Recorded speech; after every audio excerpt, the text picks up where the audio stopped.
പാകിസ്ഥാൻ ഇനി ഒരിക്കലും ഇന്ത്യയെ ആക്രമിക്കാത്ത രീതിയിൽ ഇന്ത്യൻ മണ്ണിൽ ഒരു പൗരന് സമാധാനത്തോടു കൂടിയും സന്തോഷത്തോടു കൂടിയും നാളെയിൽ കഴിയാമെന്നുള്ള ഒരു ഉറപ്പ് ലഭിക്കത്തക്ക എന്ത് നടപടിയാണ് ഇന്ത്യ ഗവൺമെന്റിന്റെ ഭാഗത്തു നിന്നുണ്ടായത് എന്നാണ് രണ്ടാമത്തെ ചോദ്യം. കാരണത്തിനാല് പെടകൊള്ളാത്തതിന്റെ വിവരക്കെടാതാണ് ഈ പറയുന്നത്. ഇവരെയൊക്കെ പിടിച്ച് പോലീസിൽ ഏൽപ്പിക്കാൻ വേണ്ടത്. പോലീസ് വരട്ടെ, എല്ലാം ഞാൻ തുറന്നു പറയും. A few moments later. ഇനി ഒരു തിരിച്ചുവരവുണ്ടാവില്ല ശശി. എന്ത് പറ്റിയാളിയാ? എന്ത് പറ്റിയെന്നു? പെഹൽഗാം ഭീകരാക്രമണ പശ്ചാത്തലത്തിൽ രാജ്യത്തിനെതിരായി പ്രസ്താവന നടത്തിയെന്ന കേസിൽ അഖിൽ മാരാർക്കെതിരെ ജാമ്യമില്ലാ വകുപ്പ്.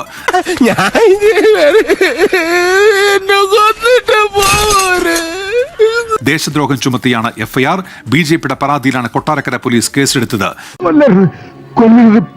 ഇല്ല, കൊല്ലില്ല. എന്റെ കൈകൊണ്ട് ചാവാനുള്ള ഒരു ക്ലാസ് നിനക്കില്ല. സുജിത് സുരേന്ദ്രൻ വിവരങ്ങളുമായി ഇപ്പോൾ കൊട്ടാരക്കരയിൽ നിന്ന് ചേരുന്നുണ്ട്. സുജിത്ത്, വിവരങ്ങൾ എന്തൊക്കെയാണ്? ടാറ്റാ, ഗുഡ് ബൈ, ഗയ. ഉമേഷ്, കഴിഞ്ഞ ദിവസമാണ് അഖിൽ മാരാർ പഹൽഗാം വിഷയം ഉയർത്തി ഫേസ്ബുക്കിൽ ഒരു വീഡിയോ പങ്കുവച്ചത്. കഴിഞ്ഞ ആഴ്ച നടന്ന കാര്യങ്ങൾ പറഞ്ഞ് എന്നെ നാറ്റിക്കരുത്. ഇതിൽ പഹൽഗാമിൽ ഭീകരാക്രമണം നടത്തിയ ഒരാളെ പോലും പിടികൂടിയില്ലെന്നും ഇന്ത്യ ബലൂചിസ്ഥാന് ആയുധങ്ങൾ നൽകി പാകിസ്ഥാനിൽ സംഘർഷം സൃഷ്ടിച്ചുവെന്നുമാണ് പ്രതികരിച്ചത്. അങ്ങനെയൊക്കെ പറയുന്നത് മോശമല്ലേ? ഇങ്ങനെ എന്തെങ്കിലുമൊക്കെ പറയുമ്പോഴേ എന്റെ മനസ്സിനൊരു സന്തോഷം ഉണ്ടാവുള്ളൂ. ഞാൻ എന്റെ സന്തോഷം നോക്കിയാ പോരെ.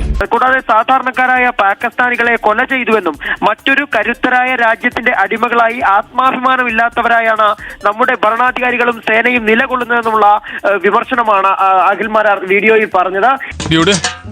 ഇതിന്റെ വല്ല ആവശ്യമുണ്ടോ ഡ്യൂഡ്? ഈ വിഷയം ഉയർത്തിക്കൊണ്ട് ബിജെപി കൊട്ടാരക്കര മണ്ഡലം പ്രസിഡന്റ് അനീഷ് കിഴക്കേക്കര പോലീസിൽ പരാതി നൽകുകയായിരുന്നു. ദൈവത്തിന്റെ ഒരേ കളികളെ. ഈ പരാതിയുടെ അടിസ്ഥാനത്തിലാണ് ഇപ്പോൾ എഫ്ഐആർ രജിസ്റ്റർ ചെയ്തിരിക്കുന്നത്. ജീവപര്യന്തം ശിക്ഷ വരെ ലഭിക്കാവുന്ന ജാമ്യമില്ലാ വകുപ്പായ BNS 152 വകുപ്പ് ചുമത്തിയാണ് കേസെടുത്തിട്ടുള്ളത്. കാര്യങ്ങളൊക്കെ കൈവിട്ട് പോയല്ലോ തിരുവട്ടമാ. അടുത്ത ദിവസം തന്നെ അഖിൽ മാരാർക്കിന്റെ അറസ്റ്റ് ഉണ്ടായേക്കുമെന്നാണ് നമുക്ക് മനസ്സിലാക്കാൻ സാധിക്കുന്നത്. ഉന്മേഷ്, അവസാനം തോൽവികൾ ഏറ്റുവാങ്ങാൻ ചന്തുന് ഇനിയും ജീവിതം ബാക്കി. എന്നെ എങ്ങനെങ്കിലും ഒന്ന് രക്ഷിക്കണം. അയ്യോ, നോ.